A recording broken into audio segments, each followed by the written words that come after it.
السلام علیکم میرے دوستوں، آج میں آپ سب کو ایک یہودی عورت اور ایک صحابہ کا دلچسپ واقعہ پیش کرنے جا رہا ہوں۔ یہ واقعہ اس صحابہ کا ہے جنہیں قرآن پاک کی سورہ بنی اسرائیل کی آیات کریمہ 7 سے کافی متاثر تھے، جس میں اللہ ارشاد فرما رہا ہے: إن أحسنتم أحسنتم لأنفسكم وإن أسأتم فلها، جس کا ترجمہ ہے اگر تم بھلا کرو گے تو اپنی جانوں کے لیے کرو گے، اور اگر برا کرو گے تو ان کا وبال بھی تمہاری ہی جانوں پر ہوگا۔ یہ صحابہ جہاں بھی جاتے اس آیات کو بلند آواز سے پڑھتے۔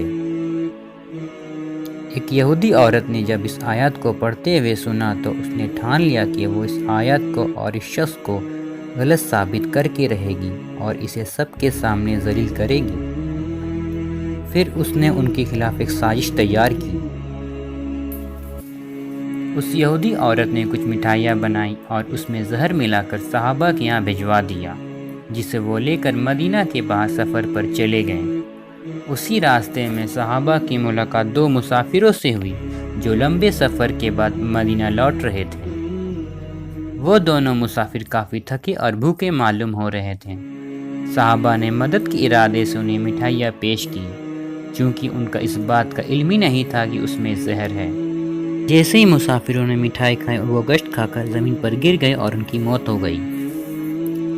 جیسی یہ خبر مدینہ پہنچی جہاں محمد صلی اللہ علیہ وسلم رہتے تھے، صحابہ کو گرفتار کر کے آپ صلی اللہ علیہ وسلم کے سامنے پیش کیا گیا۔ صحابہ نے سارا قصہ سنایا اور پھر اس یہودی عورت کو حاضر کیا۔ جیسے اس یہودی عورت کی نظر دونوں مسافر کی لاش پر پڑی تو وہ صدمے میں آ گئی۔ وہ دو مسافر اور کوئی نہیں، اس کے اپنے ہی اولاد تھی جو بہت دنوں کے بعد مدینہ لوٹ رہے تھے۔ پھر وہ اپنی بری نیت کا اعتراف محمد صلی اللہ علیہ وسلم اور سارے مجمع کے سامنے قبول کر لیتی ہے۔ جو سازش وہ صحابہ کو قتل کرنے کے ارادے سے بنائی تھی، اس سے اس کے اپنے ہی دو اولاد کی موت ہو گئی۔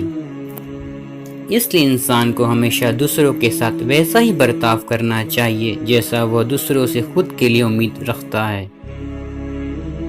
اگر آپ کو یہ ویڈیو پسند آیا تو اس چینل کو سبسکرائب کریں اور ایسے ہی ویڈیوز دیکھنے کے لیے نوٹیفیکیشن بیل دبائیں۔